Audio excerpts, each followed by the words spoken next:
Two Sony OLED TVs walk into a room to battle it out. The king of OLED brightness versus the not king of OLED brightness, but virtually everything else is the same. Sounds like a no-brainer, right?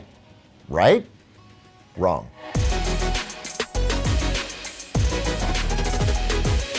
Welcome back, everyone. I'm Caleb Dennison, and I'm about to get saucy on some Sony OLED battle action because you know what? That's just how I'm feeling today. Also because I'll be completely candid with you here. Comparing these two TVs is just pure self-indulgence. Not just my own personal self-indulgence, mind you. Oh no, I'm doing this for you out there watching because you asked for it, like repeatedly, a lot. I'm of course talking about the Sony A90J versus A80J OLED TVs. You probably saw that in the title and already know. But what you may not know is that I have some rather strong opinions about why this comparison is, perhaps, completely unnecessary. I know, shocker. Hey, it's okay for us to have differences in opinions, and I respect yours. That's why we're here, right?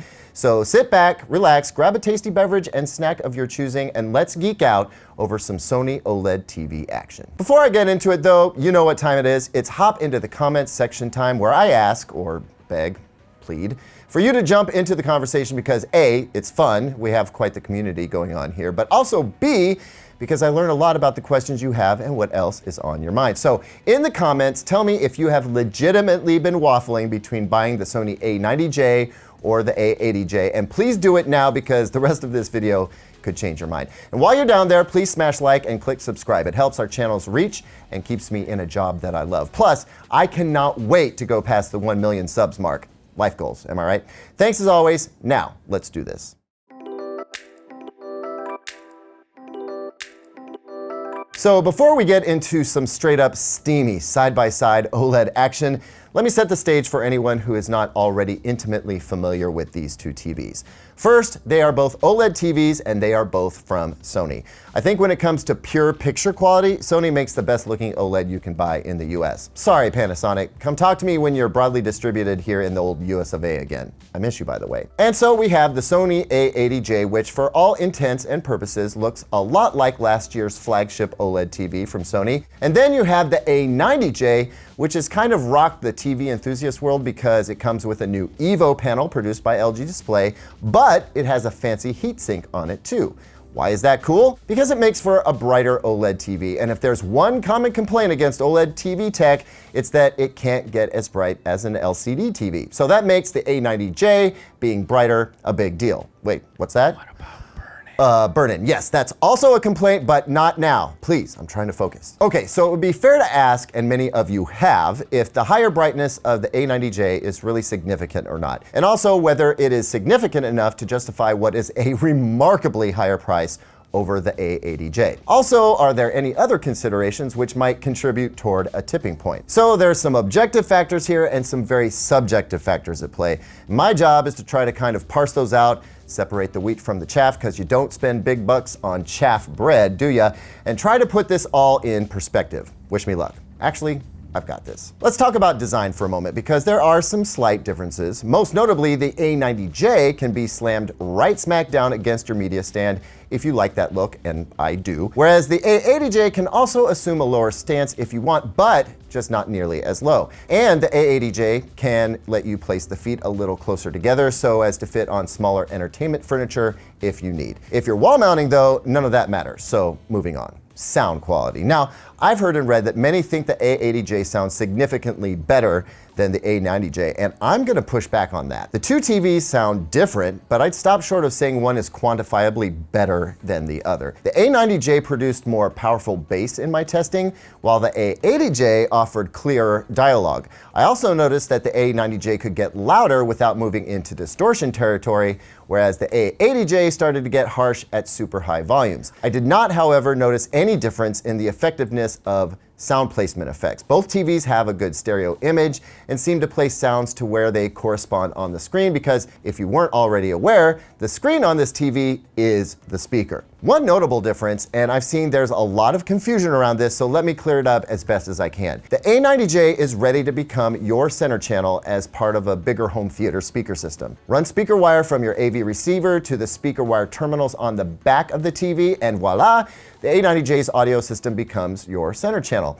I've heard it in action, and so long as you're using speakers closely voice matched to Sony's voicing, it's very effective. The A80J, on the other hand, does not have speaker terminals on the back. It does, however, have some very confusing labeling that indicates it supports Sony S Center speaker. But it's not clear how that's supposed to work, and all I was able to get from Sony on this was that it would support some products coming down the line. The company did not specify what products or how the TV would support them, so if using the TV as a center channel appeals to you, you want to be looking at the A90J. One last non-picture quality difference would be in the remote. The A90J comes with a shiny metallic remote, which is backlit, and that's a big one for me, while the A80J comes with Sony's standard, not backlit remote. Both TVs run Google TV. They both have just two HDMI 2.1 inputs, one of which is also the eARC port. Neither one of them supports auto low latency mode or variable refresh rate at the time I'm recording this, and who knows if or when they ever will. One note I want to get in really quick, I'm not going to talk much about gaming here, and that's because the gaming experience between these two TVs is going to be virtually the same. The only difference will be in the picture quality, which I'll cover. If you really want to go on about gaming, you should be comparing maybe a Sony to an LG, and that is a different video.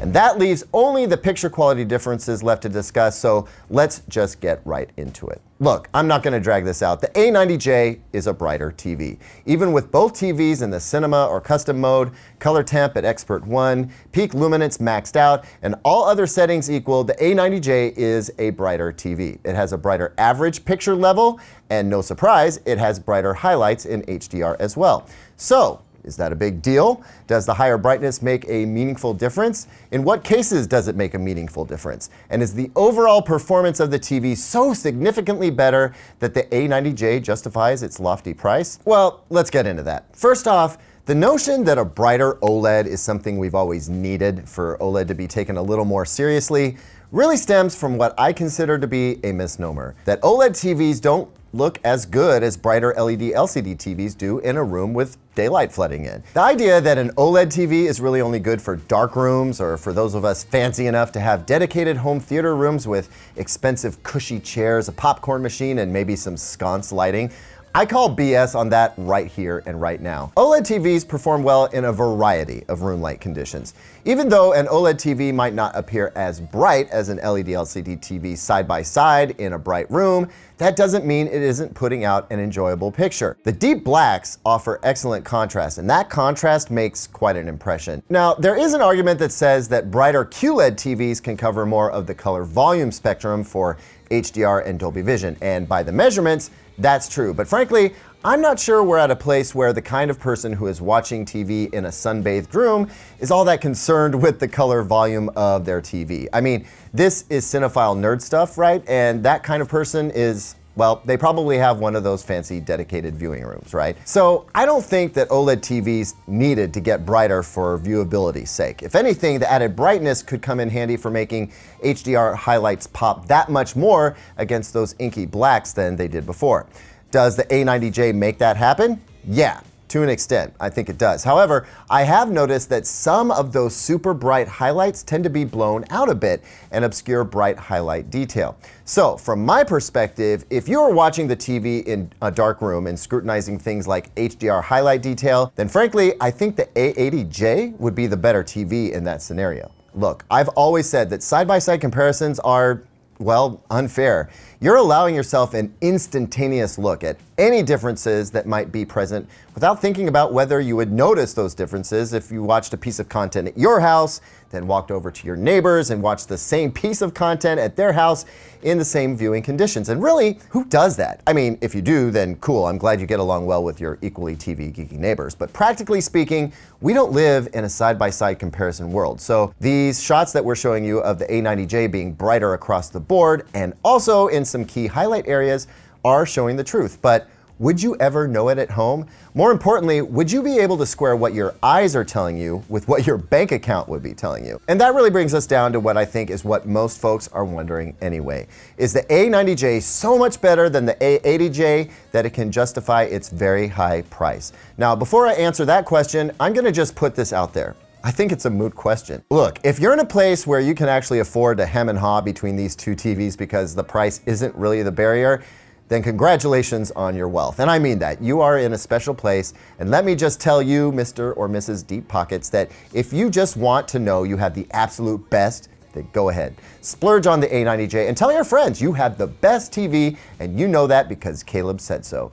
But let's be honest, most of us, myself included, aren't really in a place where we can just save up for a few extra months and get the more expensive TV. And even for those who can, I don't think they got to where they are by making frivolous purchases. So for this much larger group of people, I'm gonna say the A80J makes the most sense. It makes the most sense for the most people. Does the A90J's brightness make a difference you can see? Yes, it does. Does it offer a better viewing experience? In some cases it does, in others it doesn't, not really. Does the added brightness justify the added expenditure? Doesn't matter. Sony has priced the TV. Next year, this level of brightness will be a little less expensive, and then it will go down from there until ultimately brighter OLEDs are more affordable for more people. And let's be honest, by that time, there will be some other TV display tech that has taken the forefront and is tempting us to spend more money. When that happens, I'll be here to work it all out with you. For now, though, go buy the A80J. Thanks as always for watching, everyone. What do you think? Did I get it right? Am I off my rocker? Do I even deserve to have an opinion in this crazy world? Let me have it in the comments. I can take it. Just don't forget to like and subscribe. And while you're here, here's 2 other videos I think you'll like.